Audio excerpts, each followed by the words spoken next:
of extra concern. The residential domestic water use is the biggest challenge.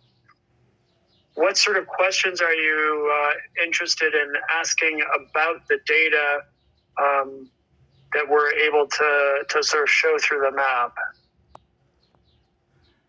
Here, I'm going to share my screen so you can see what I'm seeing as I take a look. Joel, if you want, I could record this meeting so you can go back to Alex's demo, as long as you're comfortable with that, Alex. Yeah, that's fine. Do that. Well, for me, this tool is very new. I don't have a time for how can I enter to the page. Se está grabando la llamada. For Se está transcribiendo la llamada. That's okay. So as you might have seen, we're able to go to a very localized level, not extremely localized, but we can certainly take a look at the area around Mexico City. And I'll switch to regional watersheds so that we can do it based on watersheds. And you can see that this is the level 5 watershed, which includes large parts of the area around Mexico City, and then we can zoom into the more local watershed. Okay. Close in. You had mentioned Rio Tijuana. Is which direction from the center of Mexico City is that?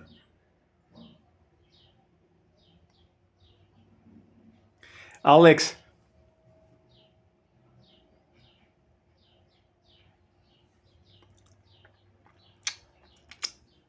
Joel, do we still have you? Yeah, I'm here. You can hear me?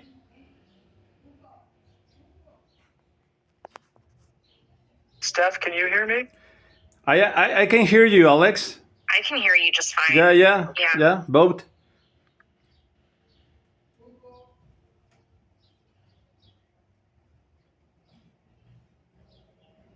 Can I ask you something?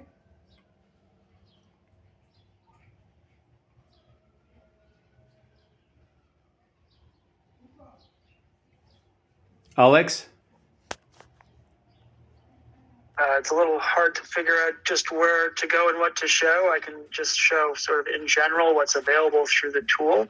But if you have any specific questions you're looking at, Joel, please come on off of mute and please go ahead and ask. This is very interactive possibility. So I'll take a quick look at total water demand instead of the water gap so that we can see that for this area.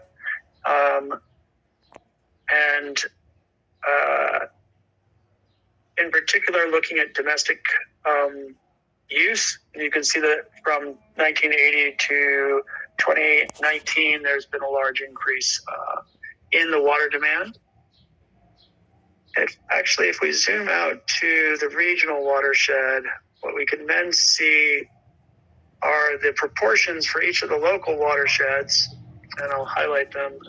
This is one nice feature, is that if you back out to a regional watershed, you can then look at the sub-watersheds within that and see the distribution between irrigation, industrial, and domestic water use for each of those areas around Mexico City.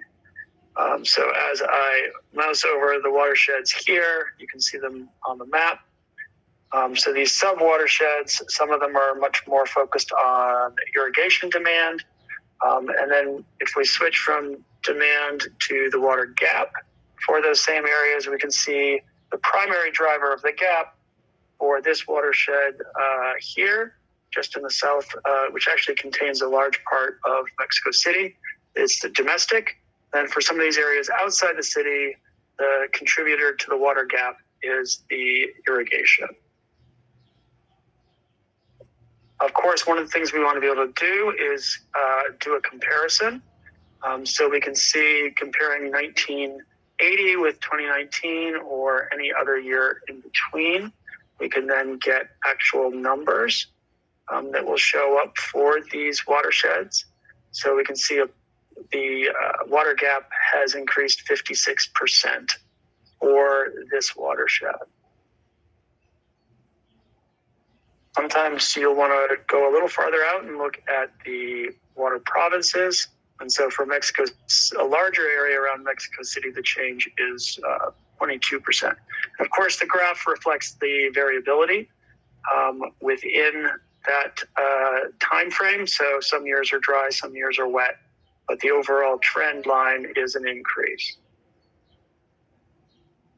One last thing we can take a look at, and I'll switch back to the regional watershed, and we can zoom in for the area again around Mexico City, and we can see the individual watersheds change, but let's not compare right now. Let's take a look at the projected future let's go for the more sustainable projected scenario based on the IPCC categories or projection parameters. And if we look at these areas, the projections for the water gap for these areas, some of them are going to, between 2020 and 2050, some of them are going to be increasing and some of them are going to be actually, let's see, for this area, I think there's one that's projected under a sustainable scenario to be -1%. These areas up here, +18, and +65. So again, these are projections and not certainties. Let's change from the projected sustainable future to a more fossil fuel powered future. And then more areas, +24, +33, +50, more areas are going to show the increase in the water gap. Of course, we're able to look at the entire continuum, but the projected data is slightly different, so you want to be careful of evaluating anything distinct around the gap between the historic, which is got the verification from actual records, and the projected future. But the projected future is, under this fossil-powered scenario, going to be much higher for the water gap. Let's zoom in on the local watershed. And I'll turn off the compare, and now we can look at individual ones. So you can see the water gap here is projected to be very great going into the future under that scenario.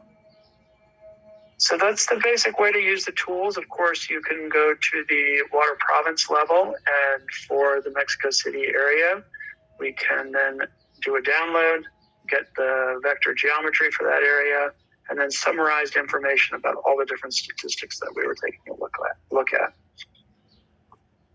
So those are the basics. I'm happy to answer any questions about that in particular. And any questions about what the data types are that you're able to download. You can hear me there, Alex?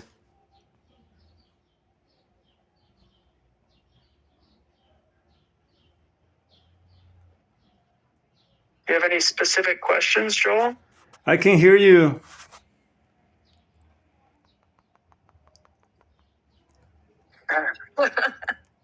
I can hear you.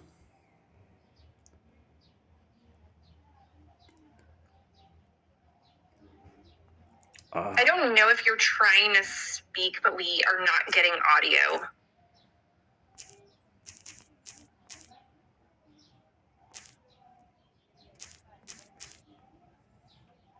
Can you still hear? Oh, you don't hear yourself. Oh.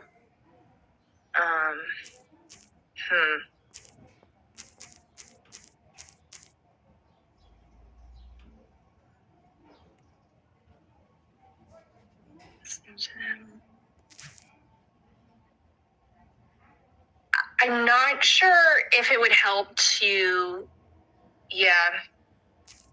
I'm not sure if it would help to leave the call and try logging back on, but like Alex said, you could also put your questions in the chat.